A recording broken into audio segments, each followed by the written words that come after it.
નમસ્કાર મિત્રો, હું જિગ્નેશ ગઢિયા જીપીએસસી ઓનલાઈન અને ઈ વિદ્યાલય આ પ્લેટફોર્મ પર આપ સૌ મિત્રોનું હાર્દિક સ્વાગત કરું છું. મિત્રો, આજના સેશનમાં આપણે વાત કરવાની છે અંતર્નિહિત માળખું, એટલે કે મૂળભૂત માળખા વિશે આપણે ચર્ચા કરવાની છે કે ભાઈ આ મૂળભૂત માળખાની જરૂર શા માટે પડી, આ જે વ્યાખ્યા છે એ કયા ચુકાદા અંતર્ગત આપવામાં આવી, શા માટે આપવામાં આવી. પછી બધાને એક પ્રશ્ન હંમેશા રહેતો હોય કે ભાઈ આ મૂળભૂત માળખું એટલે છે શું, અથવા આની અંતર્ગત કઈ કઈ બાબતોનો સમાવેશ થાય છે, એ બધી બાબતોની આજે આપણે ડિટેલમાં ચર્ચા કરવાના છીએ. તો ચાલો મિત્રો આપણે વાત કરીએ ઇમર્જન્સ ઓફ ધ બેઝિક સ્ટ્રક્ચર, એટલે કે અંતર્નિહિત માળખું, એમનો ઉદ્ભવ, એમનો વિકાસ, એ બધી બાબતોની આપણે ડિટેલમાં ચર્ચા કરવાના છીએ. તો પ્રશ્ન શા માટે આપણી સમક્ષ આવે છે, તો ધ્યાન રાખજો. સૌ પ્રથમ એક બાબત આપણી સામે આવી કે આર્ટિકલ 368 અંતર્ગત ઓકે સંસદ દ્વારા મૂળભૂત અધિકારોમાં સુધારો કરી શકાય કે કેમ, તે સૌ પ્રથમ આપણી સમક્ષ પ્રશ્ન આવે છે. અને આ પ્રશ્ન બંધારણના અમલના 1 વર્ષમાં જ સુપ્રીમ કોર્ટ અંતર્ગત વિચારણા સમક્ષ આવ્યો. ક્લિયર કે ભાઈ આ મૂળભૂત અધિકાર છે એમાં સુધારો કરી શકાશે કે નહીં કરી શકાય. તો ધ્યાન રાખજો, શંકરી પ્રસાદ કેસ 1951 ઓકે એ થાય છે. હવે જો અહીંયા પ્રથમ સુધાર અધિનિયમ 1951ની બંધારણીય માન્યતા, એમાં સંપત્તિના અધિકારને શું કરવામાં આવ્યું, ઘટાડવામાં આવે છે. અને આ બાબતને લઈને શંકરી પ્રસાદ કેસમાં શું કરવામાં આવ્યું, આ બાબતને પડકારવામાં આવી કે ભાઈ જે સંપત્તિનો અધિકાર છે ત્યારે તો મૂળભૂત અધિકારમાં તો શું એને પડકારી શકાય કે ના પડકારી શકાય. ક્લિયર? તો એ બાબત આપણે ધ્યાનમાં આવી છે. અને બીજું કે સંપત્તિનો અધિકાર ઘટાડી શકાશે, નહીં ઘટાડી શકાય, કઈ બાબતો. ક્લિયર?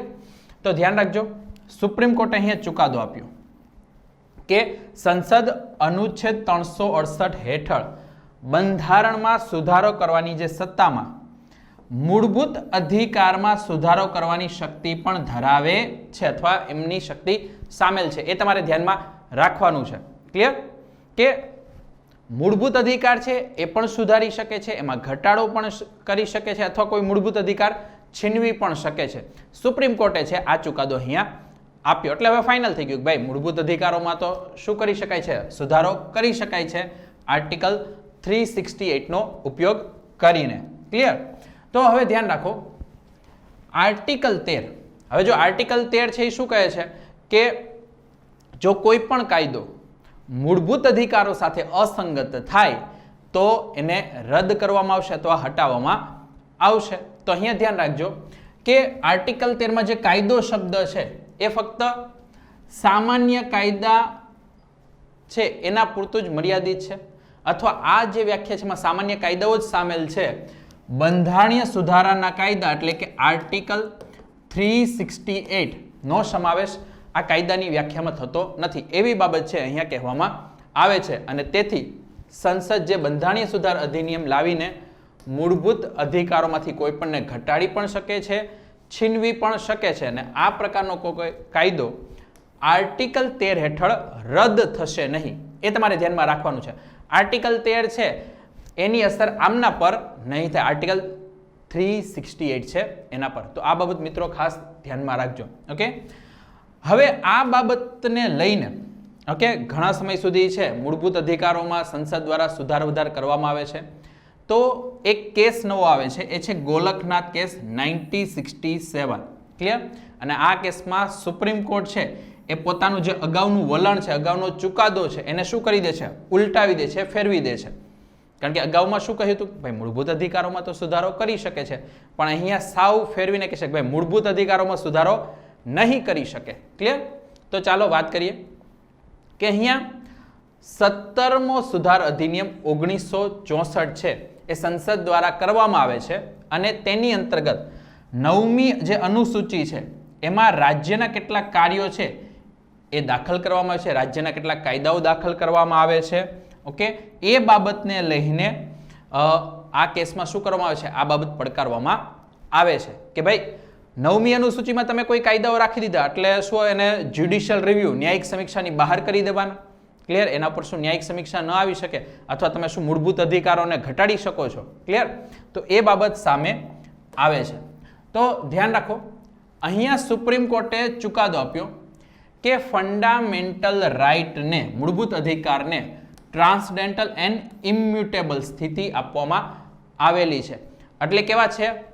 એ સેક્રોસન્ટ અથવા કે સ્થિર છે, એને તમે હટાવી પણ ના શકો અને એને તમે ઘટાડી પણ શકો નહીં। એ બાબત તમારે ધ્યાનમાં રાખવાની છે। ઇમ્યુટેબલ છે, ઓકે, સ્થિર છે, હટાવી શકાશે નહીં। તો આ સ્થિતિ આપવામાં આવી છે અને તેથી સંસદ આ અધિકારમાંથી કોઈ પણ અધિકાર છે ઘટાડી અથવા છીનવી શકશે નહીં। તો ગોલકનાથ કેસમાં સાવ સ્થિતિ ઉલટાઈ જાય છે અને કહી દીધું કે ભાઈ મૂળભૂત અધિકાર છે એમાં તમે કોઈ સુધારો વધારો કરી શકો નહીં। ક્લિયર? તો ધ્યાન રાખો કે બંધારણ સુધાર અધિનિયમ છે એ આર્ટિકલ 13 ના અર્થમાં એક કાયદો છે।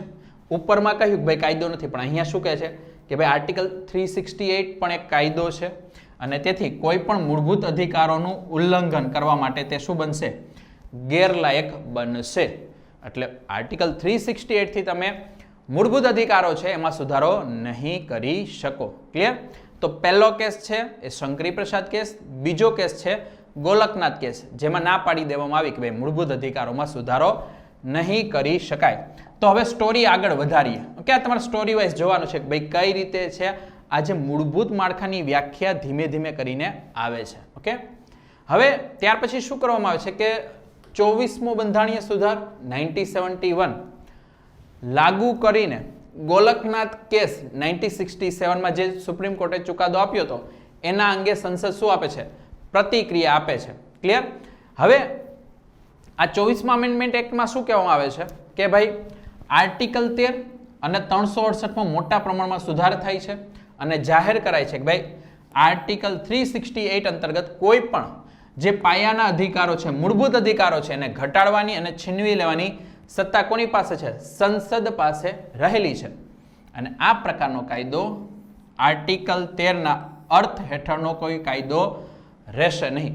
એટલે આર્ટિકલ 13 ને 368માં બધા ફેરફાર કર્યા કે ભાઈ એક તો આર્ટિકલ 13 અંતર્ગત જે કાયદાની વ્યાખ્યા આપી છે એમાં આર્ટિકલ 368 નહીં આવે અને બીજું આર્ટિકલ 368 થી તમે કોઈ પણ મૂળભૂત અધિકારો શું કરી શકો છો? ઘટાડી શકો છો। ક્લિયર? આ બાબત અહીંયા કરવામાં આવી છે। તો હવે આગળ વધીએ કે અહીંયા આ બાબત થઈના પછી પાછો એક કેસ થાય છે। ઓકે, એ કેસ છે કેશવાનંદ ભારતી કેસ 1973। હવે જો કેશવાનંદ ભારતી કેસ છે એમાં સુપ્રીમ કોર્ટે ફરીથી જે ગોલકનાથ કેસ છે 1967 એના ચુકાદાને રદ કર્યો। ઓકે, પહેલા શંકરી પ્રસાદ કેસમાં શું કહ્યું? મૂળભૂત અધિકારોને સુધારી શકાશે। ગોલકનાથ કેસમાં કીધું સુધારી નહીં શકાય। પાછું કેશવાનંદ ભારતી કેસમાં શું કહેશે? સુધારી શકાશે, પણ હવે પણ શું છે એ ધ્યાનમાં રાખવાનું છે। ક્લિયર? તો ધ્યાન રાખો કે અહીં 24મો જે સુધાર અધિનિયમ છે 1971 એની સમર્થન આપ્યું, એની માન્યતાને સમર્થન આપ્યું। ક્લિયર? સુપ્રીમ કોર્ટ છે એમને, અને કહ્યું કે ભાઈ સંસદ છે કોઈ પણ મૂળભૂત અધિકારોને ટૂંકાવી દેવા અથવા છીનવી લેવાની સત્તા ધરાવે છે, પણ હવે ધ્યાન રાખજો, પણ શું છે? બંધારણની જે મૂળભૂત રચના અથવા બેઝિક સ્ટ્રક્ચર છે, ઓકે, એનો ખ્યાલ એમને રાખવો પડશે। એટલે અહીંયા સિદ્ધાંત નવો આવે છે। ક્લિયર? સુપ્રીમ કોર્ટ આ બેઝિક સ્ટ્રક્ચર છે એની બાબત છે અહીંયા મૂકે છે। ક્લિયર? એ તમારે ધ્યાનમાં રાખવાનું છે। તો જોઈએ થોડીક બાબત, એનો ચુકાદો આપ્યો કે ભાઈ આર્ટિકલ 368 હેઠળ સંસદની ઘટક શક્તિ અથવા જે સુધારણાની શક્તિ છે એ બંધારણની મૂળભૂત રચના છે બદલવામાં સક્ષમ નથી। ક્લિયર? એટલે જે મૂળભૂત માળખું છે એમાં કોઈ સુધારા વધારા નહીં થાય। તમે બીજી બધી બાબતોમાં સુધાર કરો, કઈ વાંધો નહીં, ફેરફાર કરો, બંધારણમાં સુધાર વધાર કરો, વાંધો નથી, પણ એનું જે મૂળભૂત માળખું છે એમાં તમે ફેરફાર કરી નહીં શકો। એ તમારે ધ્યાનમાં રાખવાનું છે। ક્લિયર? આનો અર્થ એ થાય કે ભાઈ સંસદ કોઈ ફંડામેન્ટલ રાઇટને ઘટાડી શકશે નહીં અથવા છીનવી શકશે નહીં જે મૂળભૂત રચનાનો એક ભાગ બને છે। ક્લિયર? મૂળભૂત રચનાનો ભાગ હોય એ બાબત નહીં હટાવી શકો, એના સિવાયની જે બાબત છે એ તમે હટાવી શકો છો, એમાં કોઈ પ્રોબ્લેમ નથી। આ ધ્યાનમાં રાખવાનું છે। ઓકે, તો આ ચુકાદો છે કેશવાનંદ ભારતી કેસમાં સુપ્રીમ કોર્ટ આપે છે। પણ હવે આ ચુકાદાને લઈને પણ સંસદ છે, ઓકે, એને વાંધો છે। સંસદ કે ભાઈ એવું નહીં, અમે મૂળભૂત રચનાને એવું કંઈ માનતા નથી, અંતર્નિહિત માળખાને માનતા નથી, અમારી પાસે તો અનલિમિટેડ પાવર હોવા જોઈએ. એટલા માટે શું કરે છે? 42મો સુધાર કરે છે. ઓકે, 42મો બંધારણીય સુધાર 1976 લાગુ કરે છે અને મૂળભૂત બંધારણને આ ન્યાયિક રીતે સંશોધિત સિદ્ધાંત પર શું આપે છે? પ્રતિક્રિયા આપે છે. શું પ્રતિક્રિયા આપે છે? ક્લિયર? તો પ્રતિક્રિયામાં ધ્યાન રાખો કે અહીંયા આર્ટિકલ 368 માં સુધાર કરે છે અને જાહેર કરે છે કે ભાઈ સંસદની જે બંધારણ સુધારવાની જે શક્તિ છે એના પર કોઈ લિમિટેશન નથી, કોઈ મર્યાદા નથી. એ કોઈ પણ બાબત છે, ઓકે, એ પછી મૂળભૂત અધિકાર હોય તો એમને પણ શું કરી શકે છે? સુધાર કરી શકે છે. ક્લિયર? અને એ બાબતને લઈને, ઓકે, એ બાબતને લઈને એને રદ નહીં કરી શકાય એવી બાબત ક્યાં કરવામાં છે? આર્ટિકલ 368 દ્વારા સુધાર કરવામાં આવે છે અને પોતાને જે અનલિમિટેડ પાવર આપે છે કે સંસદ છે એમની પાસે અમર્યાદિત સત્તાઓ રહેલી છે. ક્લિયર? કોની પ્રતિક્રિયામાં આપે છે? કેશવાનંદ ભારતી કેસ છે એની પ્રતિક્રિયામાં છે આ 42મો સુધાર અંતર્ગત આ બાબત રાખવામાં આવે છે. ઓકે, ચાલો હવે ત્યાર પછી મિત્રો ધ્યાન રાખજો કે Minerva Mills case. Okay, Minerva Mills case 1980 માં સુપ્રીમ કોર્ટ છે એમને શું કરી? આ જોગવાઈને ગેરલાયક ઠેરવી દીધી. ઓકે, જે આગળ 42મા સુધારમાં જે આ જોગવાઈ રાખેલી હતી કે ભાઈ અમારી પાસે તો અનલિમિટેડ પાવર છે, અમર્યાદિત શક્તિઓ રહેલી છે, તો એમને અહીંયા શું કરવામાં આવે છે? અહીંયા છે એ ગેરલાયક ઠેરવવામાં આવે છે કે ભાઈ અમર્યાદિત શક્તિઓ કોઈની પાસે નથી. એ તમારે ધ્યાનમાં રાખવાનું છે કારણ કે તે ન્યાયિક સમીક્ષાને શું કરે છે? બાકાત રાખે છે, જ્યુડિશિયલ રિવ્યુથી ઉપર ચાલી જાય છે. ક્લિયર? અને જે બંધારણની શું છે? મૂળ સંરચના છે અથવા અંતર્નિહિત માળખા અંતર્ગત એ બાબત આવે છે. એટલે તમે જ્યુડિશિયલ રિવ્યુથી ઉપર જઈ શકો નહીં. જ્યુડિશિયલ રિવ્યુ તો આવી જ શકે, તમે ના પાડી શકો ભાઈ ન્યાયી સમીક્ષાથી આ બહાર રહેશે. ઓકે, તો એટલા માટે એ જોગવાઈ ગેરલાયક કરી દેવામાં આવે છે. આમ અનુચ્છેદ 368ના સંદર્ભમાં મૂળભૂત સંરચના છે, ઓકે, એને સિદ્ધાંતને લાગુ પાડતા કોર્ટ શું કહે છે કે ભાઈ બંધારણ દ્વારા સંસદ પર મર્યાદિત સુધારણાની સત્તા આપવામાં આવેલી છે. ઓકે, આર્ટિકલ 368 અંતર્ગત સત્તા આપેલી છે પણ કેવી છે? મર્યાદિત આપેલી છે, અનલિમિટેડ પાવર આપેલા નથી. ક્લિયર? અને તેથી સંસદે તે મર્યાદિત સત્તાના ઉપયોગથી પોતાની શક્તિ એ સંપૂર્ણ રીતે વિસ્તૃત કરી શકશે નહીં. જે પણ કાર્ય કરવું છે મર્યાદામાં રહીને કરો. બંધારણની જે મૂળભૂત રચના છે એને સ્વીકાર્ય રાખીને તમારે આ કામ કરવું જોઈએ. એનું ઉલ્લંઘન કરીને આ વસ્તુ થઈ શકશે નહીં. તો એવું અહીંયા કોર્ટ દ્વારા કહેવામાં આવે છે. ક્લિયર? તો મર્યાદિત સુધારવાની શક્તિ એ બંધારણની મૂળ સુવિધાઓમાંની એક છે અને તેથી આ શક્તિ પરની મર્યાદાઓનો પણ નાશ કરી શકાતો નથી. હવે જો આમાં જ કહી દીધું, મૂળભૂત માળખામાં શું કીધું કે ભાઈ જે તમારી પાસે આર્ટિકલ 368 અંતર્ગત પાવર છે એ પણ મર્યાદિત જ છે, તમારી પાસે અનલિમિટેડ પાવર નથી અને એ પણ મૂળભૂત માળખાનો જ ભાગ છે એટલે તમે એનો નાશ નહીં કરી શકો. તમે એ બાબત નાશ કરીને અમર્યાદિત શક્તિઓ તમારી પાસે નહીં લઈ શકો. આ તમારે ધ્યાનમાં રાખવાનું છે. ઓકે, તો મને લાગે છે હવે આ કન્સેપ્ટ છે તમને બધા મિત્રોને સમજાઈ ગયો હશે. ઓકે, તો ચાલો મિત્રો હજી ફાઇનલ છે થોડીક વાત કરી લઈએ. તો આમ આર્ટિકલ 368 હેઠળ સંસદ તેની સુધારણાની શક્તિને વિસ્તૃત નહીં કરી શકે અને જેથી તેમને બંધારણને રદ કરવાનો અથવા મૂળભૂત માળખાનો નાશ કરવાનો અધિકાર છે મળશે નહીં. ક્લિયર? આ બાબત ધ્યાનમાં રાખવાની છે. એટલે મર્યાદિત શક્તિના ઉપયોગ દ્વારા મર્યાદિત શક્તિને અમર્યાદિતમાં રૂપાંતરિત કરી શકાશે નહીં. ઇન શોર્ટ, તમારી પાસે લિમિટેડ પાવર છે બધી વસ્તુ સુધારવા માટે.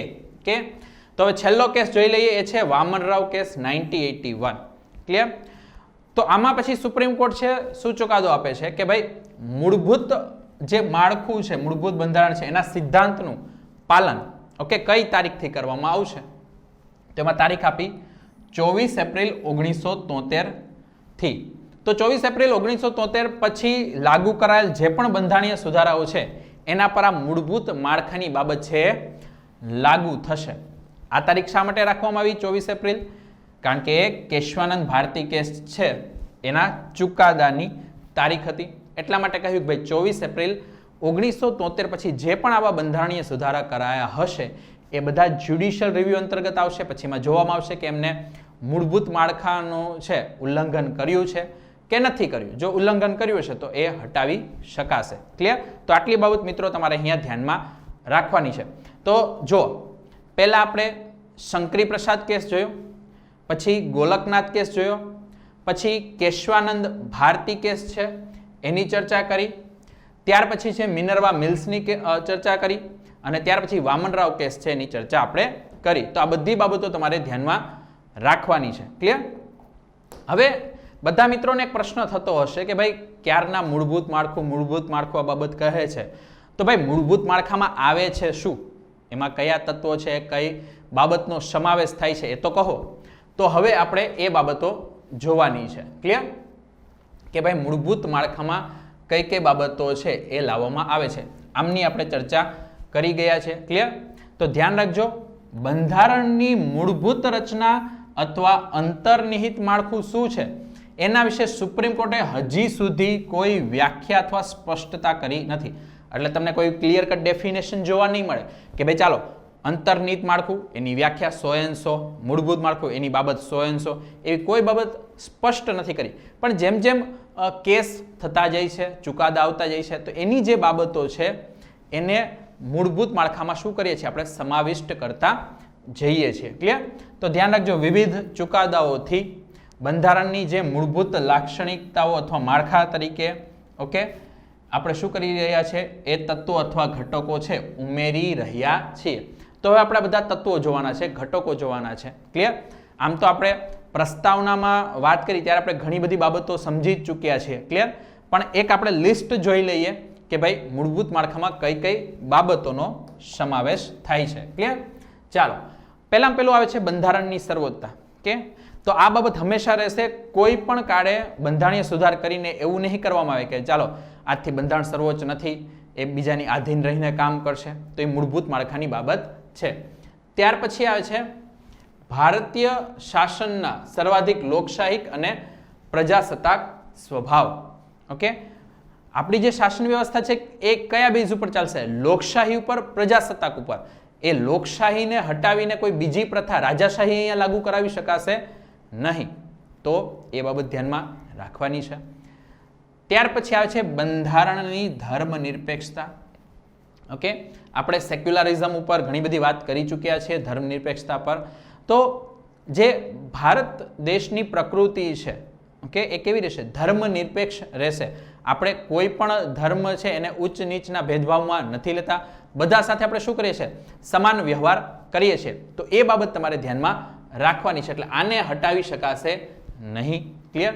ત્યાર પછી વિધાનસભા, કારોબારી અને ન્યાયતંત્ર વચ્ચે સત્તાનું વિભાજન, સેપરેશન ઓફ પાવર, એ ધ્યાનમાં રાખવાનું છે. ક્લિયર? કે આ ત્રણ અલગ અલગ સંસ્થાઓ છે. તો જે કાયદાકીય સંસ્થા છે એને શું કરવાનું છે? કાયદા ઘડવાનું છે. જે વહીવટી સંસ્થાઓ છે એટલે કે કારોબારી સંસ્થા છે એમને બધા કાયદાઓ છે, બધી જે વહીવટી બાબતો છે એની અમલવારી કરાવવાની છે. અને ન્યાયતંત્ર છે એમને શું કરવાનું છે? એમને બંધારણ છે એની ગેરંટી આપવાની છે.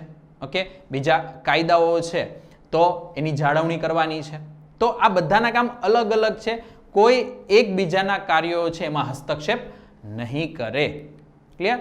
ચાલો, ત્યાર પછી છે બંધારણની ફેડરલ વ્યવસ્થા એટલે કે સંઘીય માળખું. તો આપણે જે સંઘીય માળખાની વાત કરી કે ભાઈ સંઘીય માળખામાં બે સરકાર રહેશે, રાજ્ય સરકાર ને કેન્દ્ર સરકાર. ક્લિયર? બંને વચ્ચે સત્તાનું વિભાજન રહેશે, બંને વચ્ચે વિષયોની વહેંચણી રહેશે. તો એ માળખું પણ હંમેશા રહેશે. એને તમે બંધારણીય સુધારથી હટાવી નહીં શકો, અથવા આને એકીકૃત અથવા કેન્દ્રીકૃત વ્યવસ્થામાં ફેરવી શકો ને, એટલે કે યુનિટરી સિસ્ટમમાં ફેરવી નહીં શકો. એ ધ્યાનમાં રાખવાનું છે. પછી આવે છે રાષ્ટ્રની એકતા અને અખંડિતતા. તો રાષ્ટ્રની એકતા અને અખંડિતતા જોખમાય એ પ્રકારના કોઈ સુધારા કરવામાં આવશે નહીં. એ પણ મૂળભૂત માળખાનો ભાગ છે. ઓકે, પછી ધ્યાન રાખજો કલ્યાણકારી રાજ્ય, વેલફેર સ્ટેટ. ઓકે, શા માટે? કારણ કે સામાજિક આર્થિક ન્યાય અપાવવાનો છે. તો વેલફેર સ્ટેટ છે એ પણ હંમેશા રહેશે. સરકાર વેલફેર સ્ટેટ આવીને પોલીસ સ્ટેટ એવી કોઈ વિભાવના રાખી શકે નહીં. ક્લિયર? તો મૂળભૂત માળખામાં આ બાબત ધ્યાનમાં રાખવાની છે. ક્લિયર? ત્યાર પછી ઓકે, ત્યાર પછી આપણે આગળ વધીએ ન્યાયિક સમીક્ષા. ક્લિયર? તો ધ્યાન રાખજો ન્યાયિક સમીક્ષા છે એમાં કે જ્યુડિશિયલ રિવ્યુ છે એ પણ હંમેશા રહેશે. ક્લિયર? જ્યુડિશિયલ રિવ્યુ છે એ પણ રહેવાનું છે. કોઈ બાબત તમે જ્યુડિશિયલ રિવ્યુથી ઉપર રાખી શકો નહીં. પછી આવે છે વ્યક્તિની સ્વતંત્રતા અને ગૌરવ. ક્લિયર? તો આ બાબતની જાળવણી રાખવાની છે. એવી રીતે કાયદા બનાવવાના છે કે જેથી વ્યક્તિની સ્વતંત્રતા અને ગૌરવ જળવાઈ રહે. કે પછી સંસદીય પદ્ધતિ, પાર્લિયામેન્ટરી સિસ્ટમ. ઓકે, તો પાર્લિયામેન્ટરી સિસ્ટમ છે એમાં મિત્રો ધ્યાન રાખવાનું છે કે આપણે અહીંયા જે વર્ષોથી આ પાર્લિયામેન્ટરી સિસ્ટમ ચલાવી રહ્યા છે તો એ જ લાગુ રાખવાની છે. એવું નહીં કે ચાલો કાલે ઉઠીને આપણને ઈચ્છા થઈ જાય કે ભાઈ અમેરિકાનું મોડલ ગમે છે અને અમેરિકા પ્રમાણે આપણે પ્રમુખશાહી અપનાવી લઈએ, તો એ બાબત ચલાવાશે નહીં. આ સંસદીય પદ્ધતિ રાખવાની છે. આ બધી બાબતોની ચર્ચા આપણે આગલા બધા સેશનમાં છે આપણે કરી ચૂક્યા છીએ. ક્લિયર? આ લિસ્ટ ખાલી ધ્યાનમાં રાખવાનું છે. પછી છે કાયદાનું શાસન, રૂલ ઓફ લો. ઓકે, એટલે કોઈ વ્યક્તિનું શાસન નહીં. શાસન કોનું રહેશે? કાયદાનું રહેશે. એ તમારે ધ્યાનમાં રાખવાનું છે. રૂલ ઓફ લો તમારે ધ્યાનમાં રાખવાનું છે. પછી આવે છે ફંડામેન્ટલ રાઇટ અને ડીપીએસપી, ડાયરેક્ટિવ સિદ્ધાંતો વચ્ચે સંતુલન. ઓકે, તો મિત્રો ખાસ ધ્યાન રાખજો કે અહીંયા ફંડામેન્ટલ રાઇટ અને હું ડીપીએસપીની જ્યારે પણ વાત કરું છું, ક્લિયર, તો કોઈ એકબીજાના અધીનસ્થ નથી. ક્લિયર? બંને વચ્ચે સંતુલન થશે તો જ ગવર્નન્સ એટલે કે શાસન વ્યવસ્થા વ્યવસ્થિત ચાલશે. એટલે સંતુલન જાળવીને રાખવાનું છે, કોઈની ઉપરવટ નથી. તો એ રીતે કાયદા આપણે લાગુ કરાવીશું. ઓકે, પછી સમાનતાનો સિદ્ધાંત. ઓકે, ઇક્વાલિટીનો જે પ્રિન્સિપાલ છે એ પણ રાખવાનો જ છે. ક્લિયર? હવે એવી બાબત છે અથવા એવા કાયદાઓ પસાર નહીં કરી શકાય કે જેના લીધે ઇનઇક્વાલિટી ખૂબ વધવા લાગે, અસમાનતા વધવા લાગે. એ સામાજિક અસમાનતા હોય કે રાજકીય અસમાનતા હોય કે આર્થિક અસમાનતા હોય. ક્લિયર? તો એ બાબત પણ ધ્યાનમાં રાખવાની છે. પછી આવે છે મુક્ત અને નિષ્પક્ષ ચૂંટણી. Okay, fair and just election, કે ભાઈ જે પણ ચૂંટણી વ્યવસ્થા છે એ કેવી હશે? ફેર હશે. ઓકે, અને ન્યાયપૂર્ણ હશે. બીજી બાબત કે આ ચૂંટણી છે લોકશાહીના પાયાનો આધારસ્તંભ છે. જો એ જ ફેર એન્ડ જસ્ટ નહીં હોય તો પછી આ બધું માળખું છે એ સારી રીતે ટકી નહીં શકે. ક્લિયર? અને લોકો દ્વારા જે શાસન ચલાવવાની જે વિભાવના છે એનો પણ તમે અમલવારી સારી રીતે નહીં કરાવી શકો. એટલે આ બાબત પણ રાખવાની છે. ઓકે, પછી આવે છે ન્યાયતંત્રની સ્વતંત્રતા. ઓકે, હવે જો ઇન્ડિપેન્ડન્સ ઓફ જ્યુડિશરી, ન્યાયતંત્ર છે ક્યારે વ્યવસ્થિત કામ કરી શકે અથવા કોઈ પણ જાતના દબાણ વગર, ભય વગર એ રીતે કામ કરી શકે કે જ્યારે એ પોતે ઇન્ડિપેન્ડન્ટ હોય, સ્વતંત્ર હોય, એના ઉપર કોઈ બીજા પ્રકારનું દબાણ ન હોય. ઓકે, તો ને તો જ એ સારી રીતે કાર્ય કરી શકશે.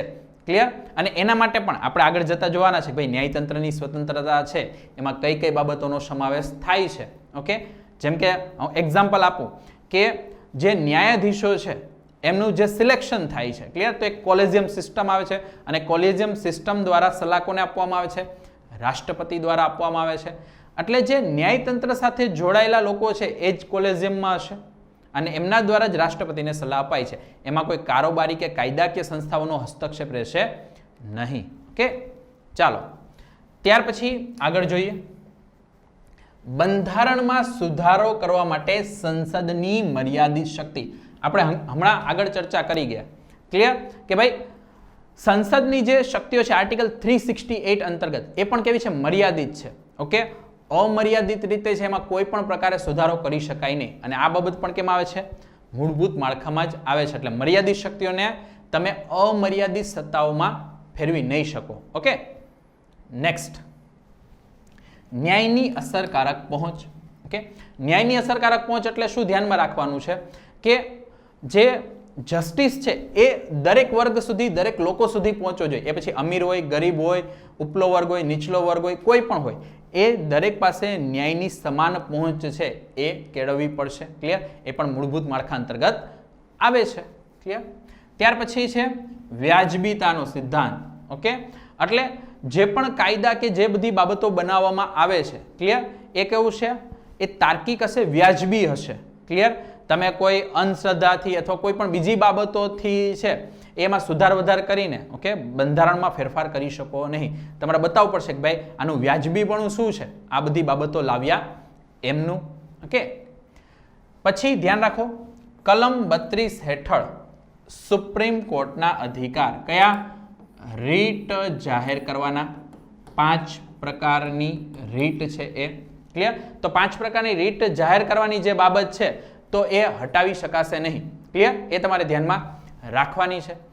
કાલે ઉઠીને એમ થાય કે ભાઈ ચાલો 5 રીટ છે એમાંથી 2 રીટ હટાવી દો, તો પછી ભાઈ મૂળભૂત અધિકારોને લાગુ તમે કઈ રીતે કરાવશો? ક્લિયર, એ તમારે ધ્યાનમાં રાખવાનું છે. ઓકે, તો આ રીટ છે એ પણ હંમેશા રહેશે જ.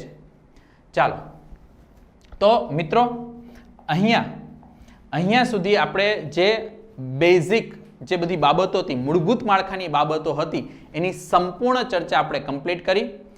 હવે પછીનું જે નેક્સ્ટ સેશન છે એમાં આપણે જે બંધારણ સુધારાની જે પ્રક્રિયા છે એના વિશે આપણે ડિટેલમાં જોવાના છે. તો નેક્સ્ટ સેશન જોવાનું ભૂલતા નહીં. ચાલો મળીએ નેક્સ્ટ સેશનમાં. આવજો. જય હિન્દ, જય ભારત.